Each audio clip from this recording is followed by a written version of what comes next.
beribadah kepada Engkau. Kami sudah berdoa. Haleluya. Amin.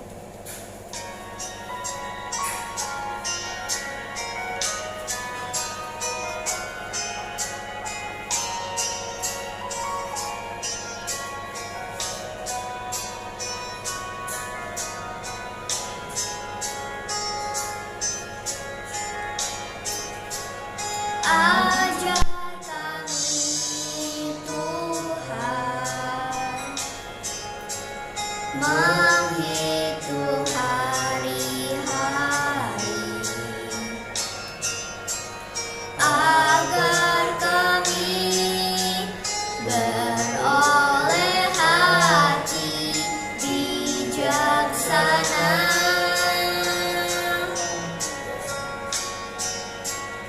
Ajar kami Bapa hidup dalam jalan-Mu,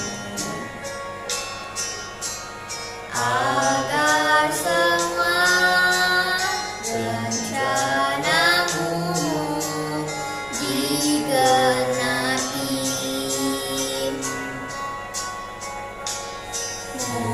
Mulialah nama-Mu Tuhan,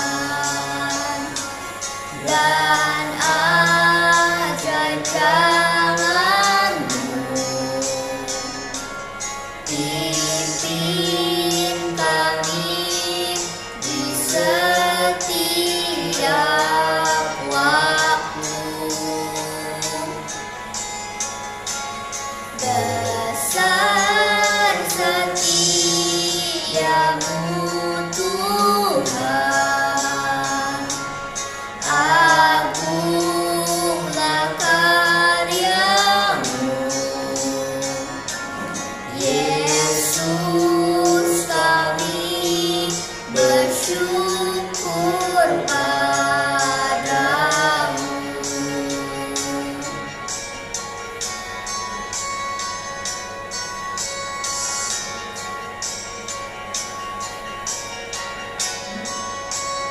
Ajar kami Tuhan menghitung hari-hari, agar kami beroleh hati bijaksana.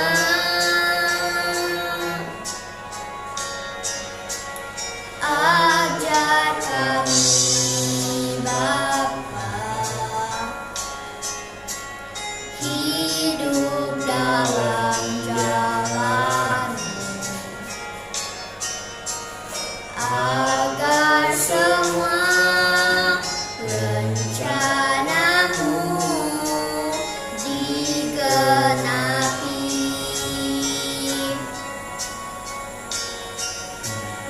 Mulialah nama-Mu Tuhan, dan ajar jalan-Mu.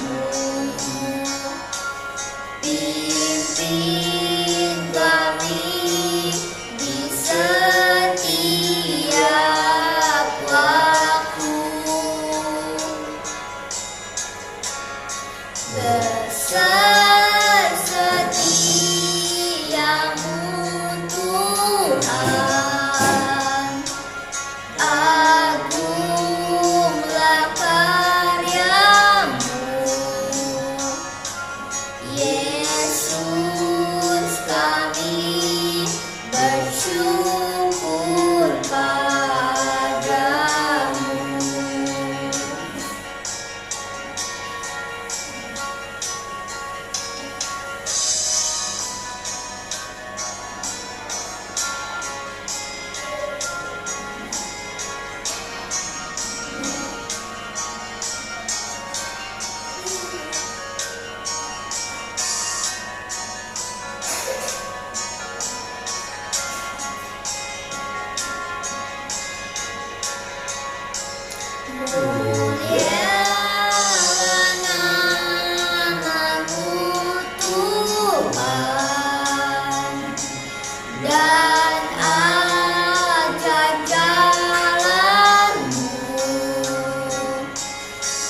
bersyukur padamu,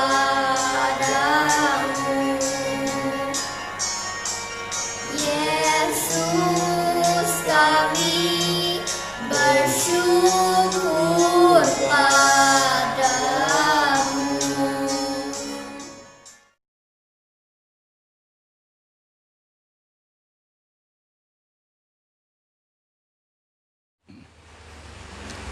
Shalom, selamat pagi, selamat berjumpa kembali di dalam sukacita bersama-sama di dalam ibadah pagi GB Galilea yang kita selenggarakan pada minggu pertama ini. Saya berharap selalu Anda semua berada di dalam sukacita, dalam keadaan sehat, tetap semangat, karena kami tidak berjalan seorang diri, tapi kami berjalan bersama dengan Tuhan Yesus. Mari kita bersama-sama mendengar pesan Tuhan kembali untuk kita sekalian.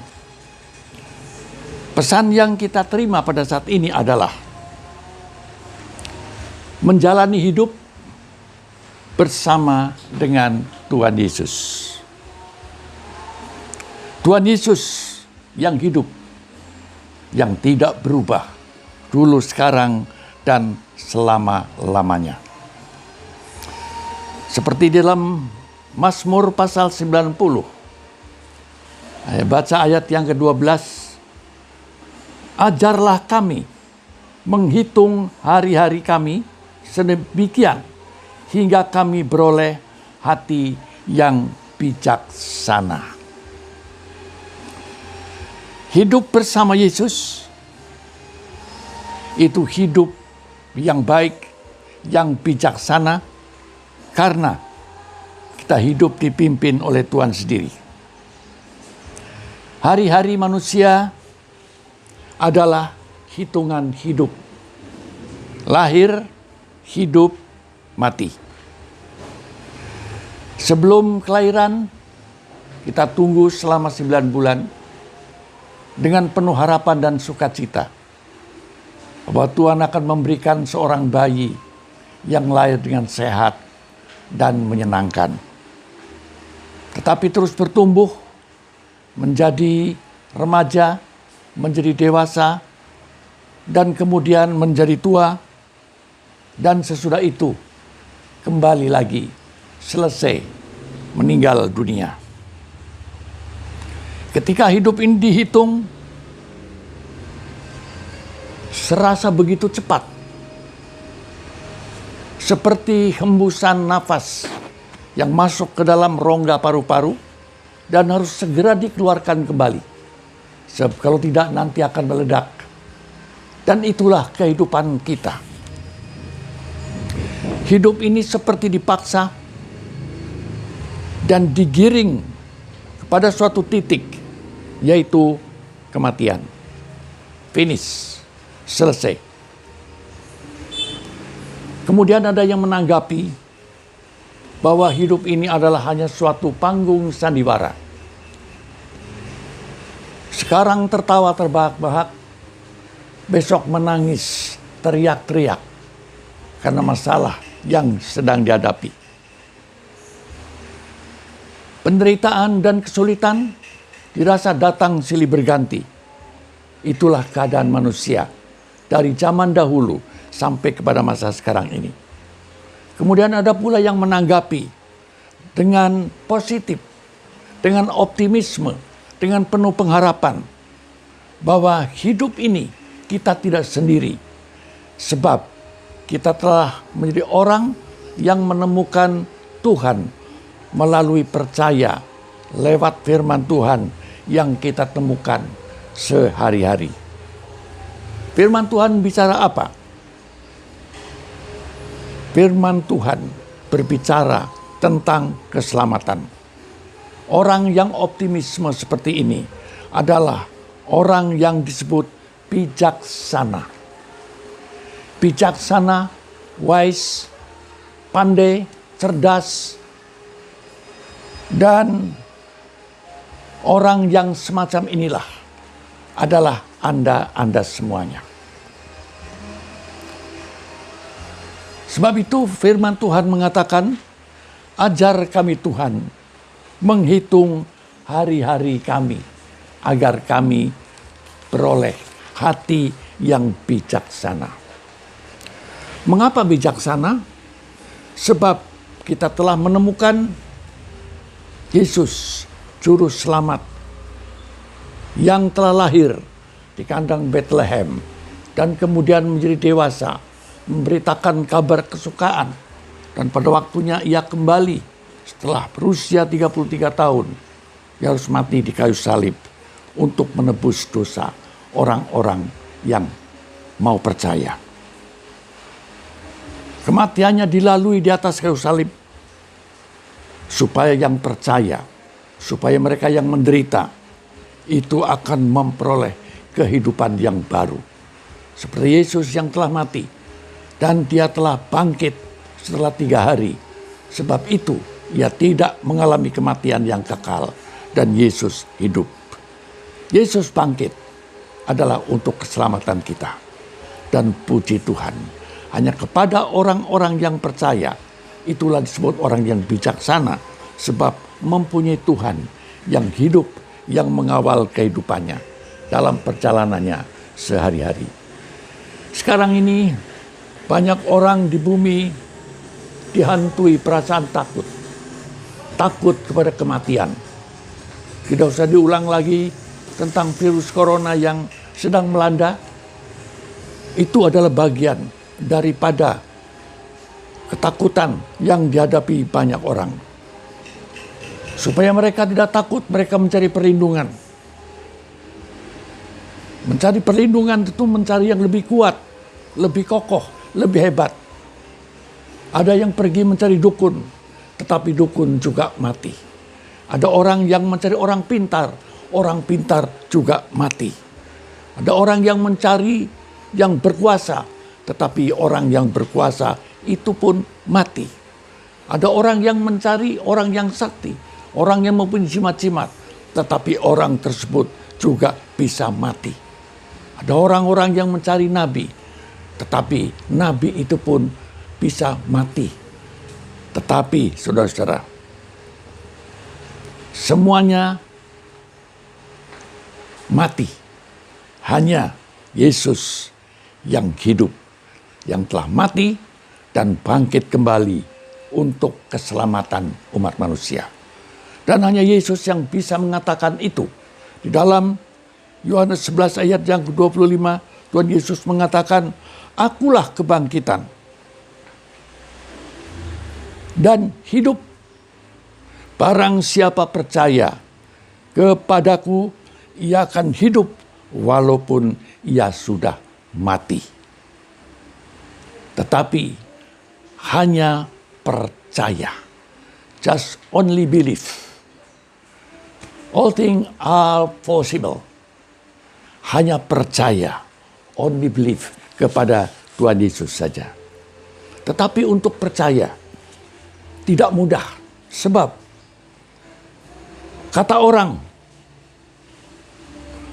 mati dapat hidup lagi.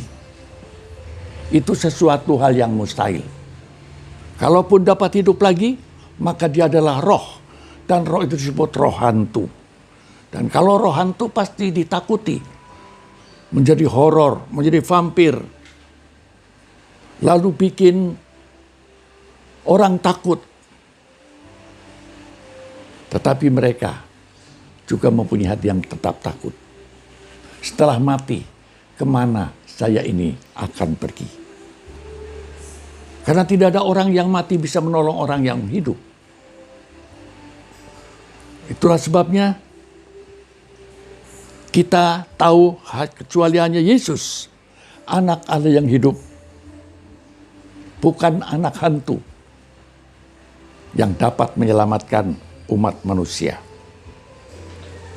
Dan ini pernah dikatakan oleh salah seorang murid Tuhan yang bernama Petrus ketika ditanya tentang Yesus. Menurut kata orang, siapakah aku ini? Maka Petrus dengan iman yang kuat mengatakan, Tuhanlah Mesias, anak Allah yang hidup. Dan itu dikatakan oleh Petrus yang dipimpin oleh Roh Allah sendiri. Yesus adalah Mesias, anak Allah. Kalau yang namanya anak Allah itu diberikan kuasa, diberikan waris oleh Bapa di sorga. Itu sebabnya segala kuasa baik di sorga maupun di bumi diberikan Bapa kepada Tuhan Yesus Putra Allah itu. Dikatakan dalam Matius 28 ayat 18. Kepadaku telah diberikan kuasa di sorga maupun di bumi. Kuasa di bumi, langit dan bumi dengan segala isinya itu diberikan kepada anak-anak Tuhan. Maksudnya kita tidak usah takut dan khawatir dengan segala kebutuhan perkara-perkara di bumi. Sebab Tuhan pasti mencukupkan dengan perkara-perkara yang di bumi. Tetapi yang terlebih daripada itu, supaya kita mempunyai kuasa, yaitu di sorga. Diberikan kuasa untuk memperoleh hidup yang kekal. Dan di sana kita memperoleh keselamatan yang diberikan oleh Tuhan. Dan Tuhan memberikan mahkota atas kehidupan kita sekalian yang percaya. Saudara-saudara, kita mempunyai Tuhan yang hidup, Tuhan yang tidak pernah berubah dulu, sekarang, dan selama-lamanya. Mari kita rawat, mari kita pelihara, mari kita jaga hubungan kita dengan Tuhan. Sekarang bagaimana kita merawatnya? Percaya kita kepada Tuhan, kita merawat hubungan kita dengan Tuhan melalui perjamuan kudus yang senantiasa, yang harus selalu dilakukan oleh anak-anak Tuhan, orang-orang yang percaya. Perjamuan kudus adalah merupakan lambang perantaraan antara jasmani dan rohani. Jasmani kita yang masih hidup dan rohani Kristus yang telah berada di dalam kerajaan surga. Dilambangkan oleh roti, dilambangkan oleh anggur sebagai lambang tubuh dan darah Kristus. Dan ia hadir secara rohani di dalam sakramen itu kepada anak-anaknya. Sekarang kita berada di bawah tanda roti dan anggur itu, menjadi satu persekutuan, hubungan yang akrab antara kita dengan Tuhan. Tuhan yang telah menderita terlebih dahulu, tetapi juga Tuhan telah kembali di dalam kemuliaan. Sekarang, di saat-saat kita ingin menderita, Ia tidak pernah meninggalkan kita. Ia mengingatkan, makanlah, ini tubuhku, minumlah, ini darahku, sebagai darah dan tubuh perjanjian baru kepadamu. Sampai nanti kita berjumpa di dalam kemuliaannya. Oleh sebab itu, kita menerima roti dan anggur itu setelah Tuhan mengucapkan berkat atasnya. Dan ini yang akan kita lakukan bersama. Oleh karena itu, saudara-saudara, pada saat ini merupakan kesempatan bagi kita untuk bersama-sama mengikuti perjamuan kudus. Kita percaya bahwa Tuhan hadir bersama-sama dengan kita. Dan kita ingin melihat pekerjaan Tuhan di atas kehidupan kita semuanya. Amin.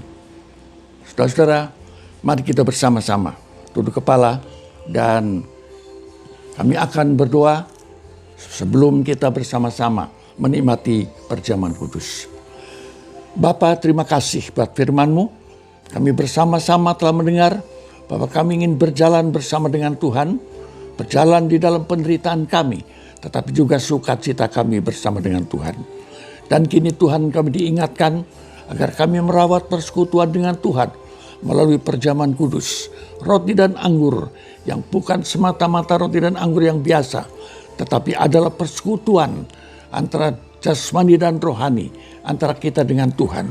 Dan kami percaya tubuh dan darah Kristus ini merupakan kekuatan bagi kehidupan kami. Berkati roti dan anggur yang biasa ini menjadi roti dan anggur yang membawa berkat bagi kami, karena diberkati oleh Tuhan Yesus. Dalam nama Yesus kami berdoa. Amin. Saudara-saudara, mari Kita angkat tangan pada tubuh Kristus ini. Apakah saudara percaya bahwa roti ini merupakan tubuh Kristus yang telah terpecah di atas kayu salib untuk kita semuanya? Amin. Inilah tubuhku yang diserahkan bagi kamu. Perbuatlah ini menjadi peringatan akan aku. Dalam nama Yesus, mari kita makan tubuhnya.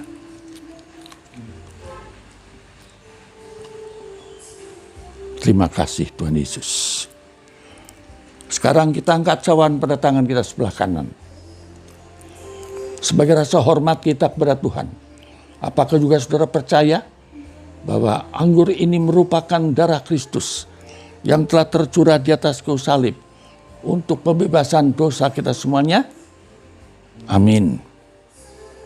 Demikian juga ia mengambil cawan sesudah makan lalu berkata, cawan ini adalah perjanjian baru yang dimeteraikan oleh darahku. Perbuatlah ini setiap kali kamu meminumnya menjadi peringatan akan aku. Dalam nama Yesus, mari kita menerima darahnya.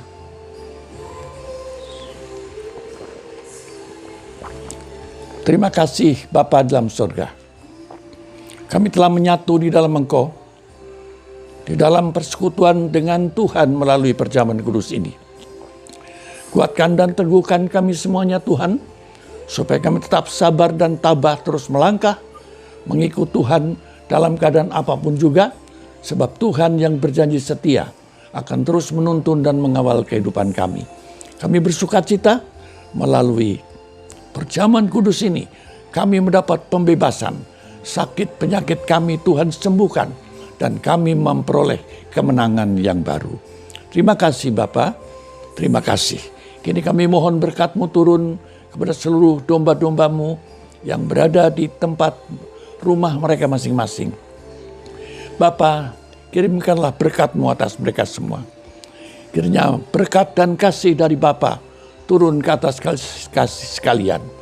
Kasih sayang dari Tuhan Yesus Kristus dan persekutuan dalam Roh Kudus menyertai saudara-saudara dari sekarang ini sampai Tuhan Yesus datang yang kedua kali. Haleluya. Amin. Puji Tuhan. Tuhan Yesus memberkati.